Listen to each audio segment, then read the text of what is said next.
Го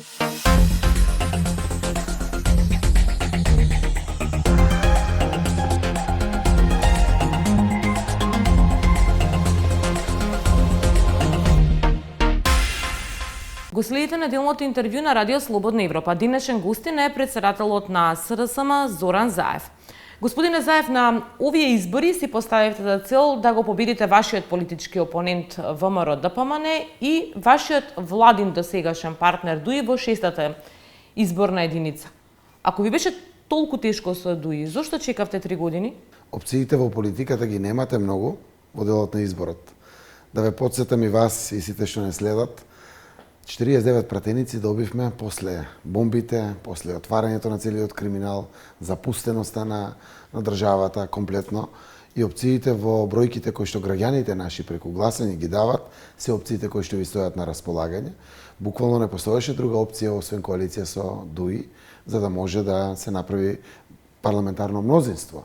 Нормално, сите други помали партии беа со 5 пратеници, 3 пратеници, 2 пратеници, кое што едноставно не дава опции на возможна парламентарна коалиција за доволно парламентарно мнозинство. А што ако сега ве упатат резултатите повторно на коалиција со ДУИ? Веќе нема шанси како да не упатат на коалиција со ДУИ, заради тоа што опциите, наспроти првиот и директен опонент на ДУИ, а тоа Алијансата и Алтернативата, се блиску со мандати, дури и да има некоја различност од 2 до 3 плюс минус мандати за било која од двете политички понуди или политички опции меѓу ДУИ и Алијанс со Алтернатива заедно, тогаш ни дават опција реално да избираме. Затоа сме и до крај на кампањата отворени по оваа прашање, заради тоа што на крајот се прават коалиции на основа на програми, но никако на уцени. Ние можеме да разговараме. Премногу значаен период е 4 години. 4 години е цел век запред нас. Посебно во вакви околности кога ни се решени меѓународните прашања, кога треба само дома да работиме. Многу е важно да ги прецизираме сите тие детали, но уцени никако. Не треба да дојдат од никој, ни од СДСМ, ни од ДУИ, ни од било која друга политичка партија, заради тоа што граѓаните мора да знаат. И тоа е непобитниот факт. Само тие одлучуваат кој ќе формира парламентарно мнозинство, кој ќе биде пратеник, кој ќе биде премиер, кој ќе биде министер и така натаму. Во програмата за минатите избори План за живот ветувавте, едно од главните ветувања ви беше прогресивен данок. Дојдовте на власт, го воведовте, па потоа накратко го укинавте. Сега во оваа програма неколку пати само го споменувате. Како граѓаните да веруваат дека ако дојдете на власт, ќе го исполните она што навистина го пишувате во програмата? Ние сме респонзивна власт и покажавме дека го слушаме народот. И при тоа сме рационални. Не робуваме на нешто што само сме го кажале и готово. Ние сме левичари, ние сме прогресивна партија. И ние веруваме во прогресивниот или праведен данок.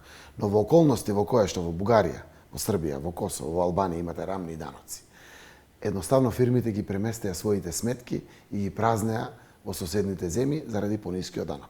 Рефлексијата која што видовме во буџетот, видовме дека не ги дава самите ефекти. И затоа рековме во следниот 3 до 5 годишен период ќе направиме ревизија, но ќе следиме соседството за да може да се поставиме. Се повлековме и се вративме на рамниот данок. И сега остануваме на рамниот данок. Се додека не ги направиме структурирано самите компании, самите граѓани, плаќачи на даноци, за да немат основи да го заобиколат тоа што значи правично оданачување. Редот е побогатите повеќе да платат, за да може сиромашните да добијат поголема поддршка и помош, за да направиме попријатно општество каде што сите сме еднакви, тежнееме кон средната класа и сето тоа е определба политичка или прогресивна на левичарите како што сме ние социјалдемократите. Господине Заев, изборите се одржуваат во време на корона, се знаат правилата и за гласање, и за изборните собери и така натаму.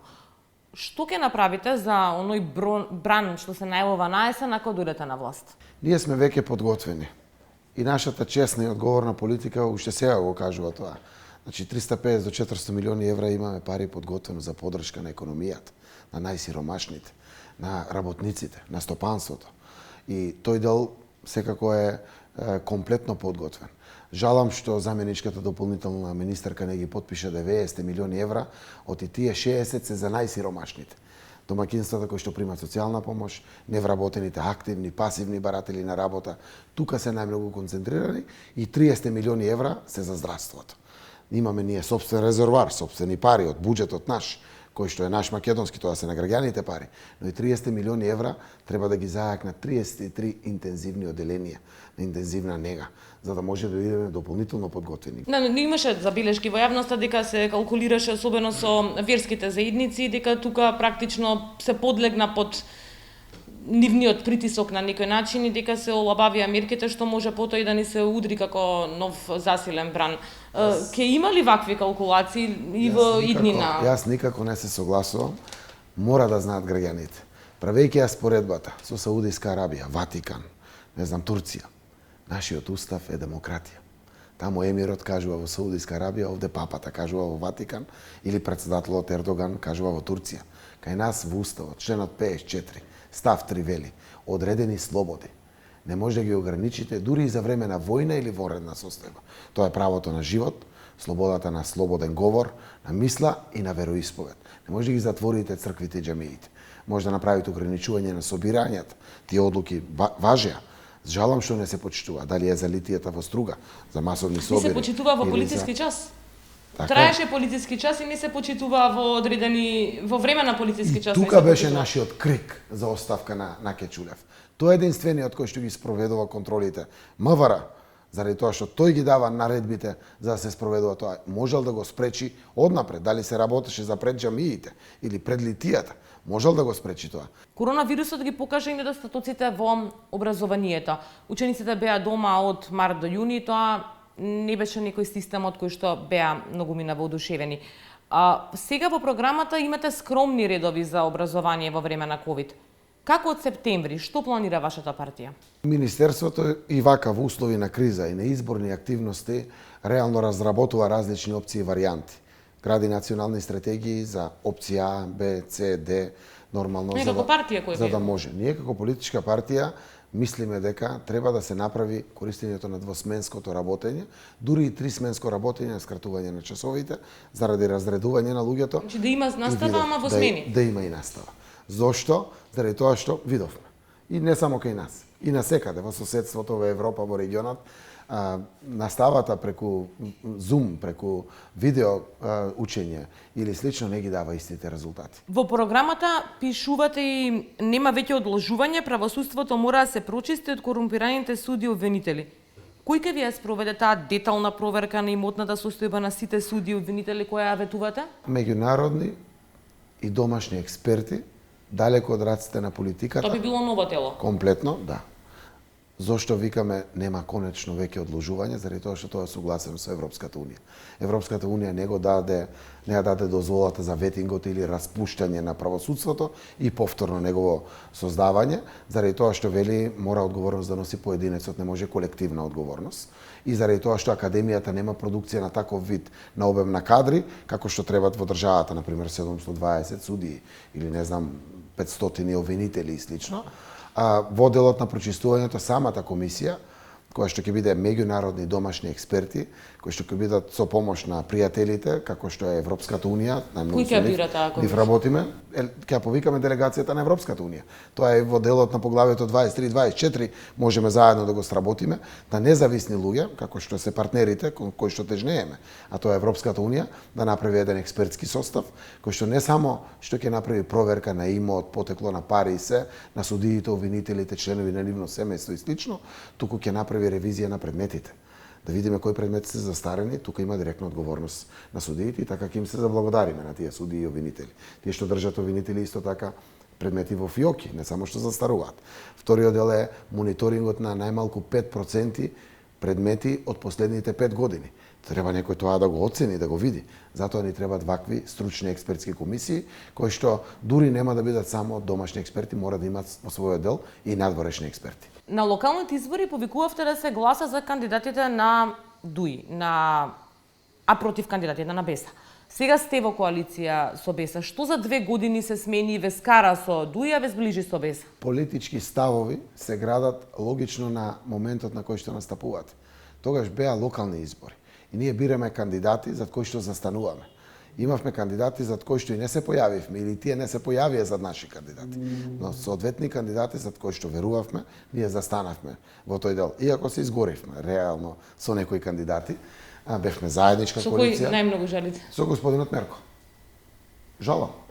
Еве, зошто жалам, едноставно е. Може градоначалникот на Охрид да постапува, тоа не е така пријатна надлежност на општините, во Струга не се постапува. Јас сум пријател со градоначалниците, соработував како премиер, помогнавме со 50 милиони евра, со илјадници проекти на секаде. Тоа е заедничка наша земја и така треба да се развиваат општините, но заедно треба и врските да ги презимаме. Така да честно зборувам секака, успеавме со БЕСА да изградиме програма, заеднички концепт во кој што веруваме. Е концепт на реформите, на економијата, на дигање на стандардот, европеизацијата низ поглавијата и слично. Се убедивме дека мора да ја препуштиме на професионалците преговарачката дејност која што ќе биде доминантна во целиот овој период на отварање на кластери од поглавија, за да може и побрзо да ги затвараме, но и сите рамномерни развои во државата. Господине Заев, која е вашата најголема слабост и разочарување за овој период додека сте на власт? Јавната администрација е голем кочничар во државата. Тука мораме многу да работиме.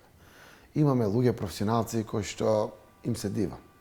Ги гледам, нема работно време, посветени, отворени, се надпреваруваат кој побрзо ќе реши предмет.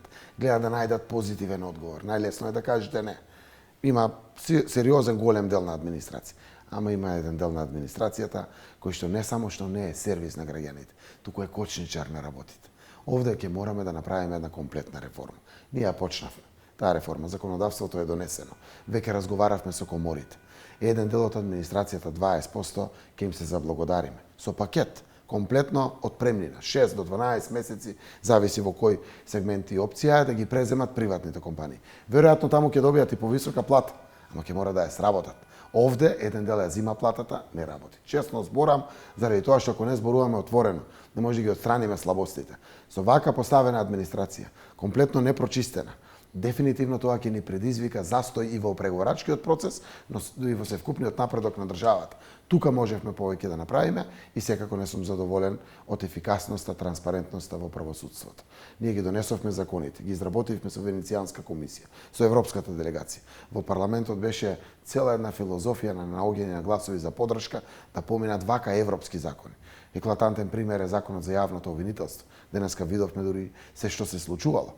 Сега кога имаме законите донесено, праксата, примената мора да биде на дело. Граѓаните се незадоволни, не сум задоволен и јас. Барам судија кога ќе види обвинителен акт, гледа дека има мал рок на застареност, нека го отфрли. Нема докази, нека го отфрли.